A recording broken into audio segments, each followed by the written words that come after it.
What's up, guys? Today we're going to be learning the verse to Peace of Mind by Boston. This is going to be part 2 of, I guess, the Peace of Mind series, you can call it. So, anyway, here we go. This first part, this first part is just kind of like a seesaw between two different chords here. The first chord is just a bar on the 9th fret of the D, the G, and the B strings. Practice that a little bit. So that's your first chord. And then your second chord, you're going to keep this bar here because you're eventually going to go back to this during or while you play the phrase. Okay, so you're going to keep this bar, but you're going to take your third finger, put it on the 11th fret of the D string, and take your second finger and put it on the 10th fret of the B string. And then you're going to keep barring. Since this is barred, you're going to have the 9th fret of the G string ring out.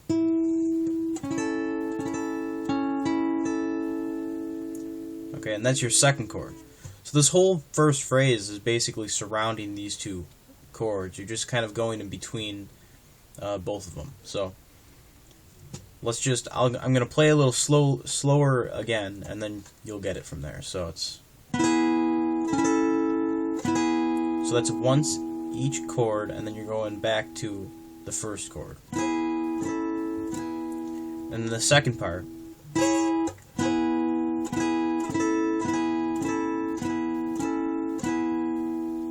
Okay, that part you're just going the first chord, and then first chord, second chord, first chord, second chord, first chord, second chord, and back to the first chord.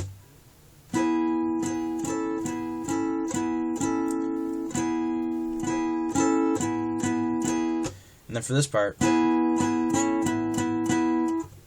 just going to go first chord, second chord, and then first chord 3 times.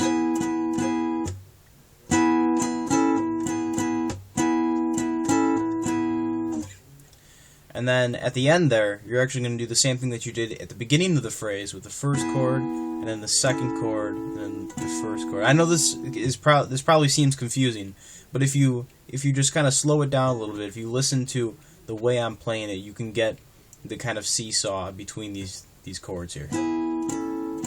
Alright, so hope you got that. Next part is...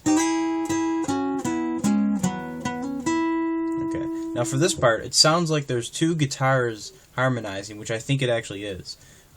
So what I did was I just kind of simplified it. I put it as 1 guitar.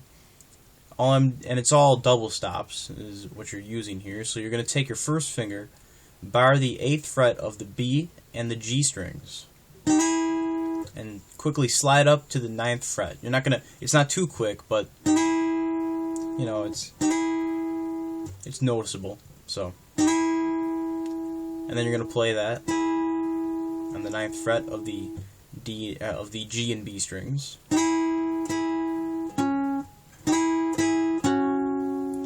Then the 11th frets of the D and G strings. Then you're going to take your first finger, bar the 9th fret of the D and G strings. You're going to play those. And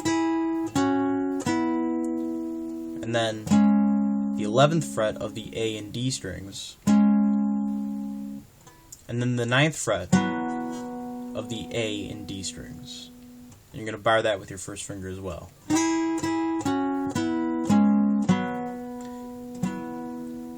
And then this is the 9th fret on the D string, hammer onto the 11th fret, and then the 9th fret on the G string. So slowly that's like this.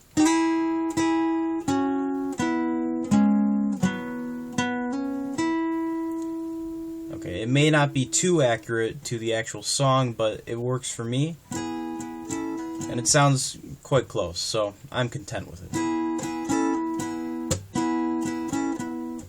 And then you go back to this. Oh wait, no, it was like... That's what it was. So, that's that first chord, second chord, first chord, and then Alright, and then first chord. And then first chord, second chord, first chord for that part.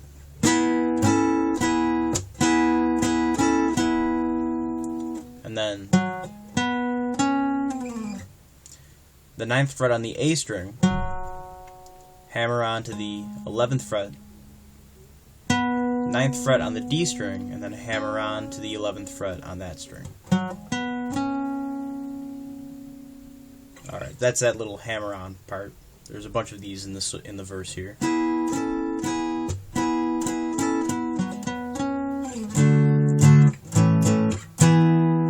So this one is, I'm just playing a D chord here. It's barred, so it's actually the 5th fret on the A string. You can actually just play the power chord, play like that, but I play the full chord. So the full chord is the 5th fret on the A string, and then the 7th fret on the D, the G, and the B strings. Play that twice, or strum that twice. Then I play an A major, which is the 5th fret on the low E, the 7th fret on the A, the 7th fret on the D, and the 6th fret on the G. I strum that twice too. And then you play this E major up here. This is the 7th fret on the A string, and then the 9th fret on the D, the G, and the B strings. I play that once because after that I have to do this little hammer-on thing here. That lick is the 9th fret on the A string, hammer on to the 11th fret. I'm going to end up on the 9th fret of the D string.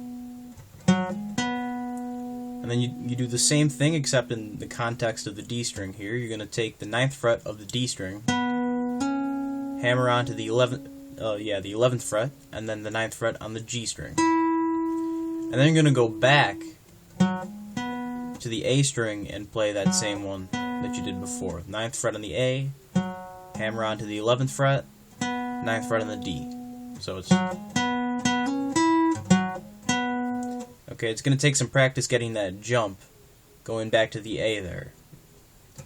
And then you go back to the regular verse. Okay, there's not really much difference there. In fact, there is no difference there. Same thing that you did before, and then you'd play this again.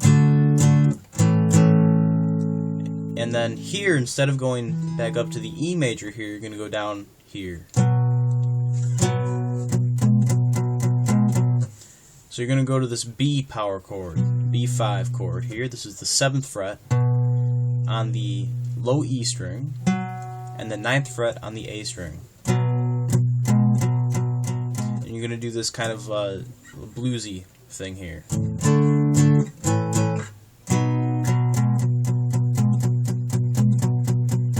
So it's going to be, so you're going to play that, let it ring a little bit, and then you're going to have to palm mute this part.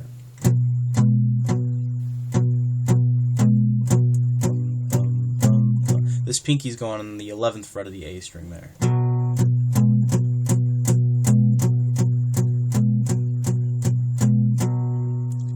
And then you play the chorus after that.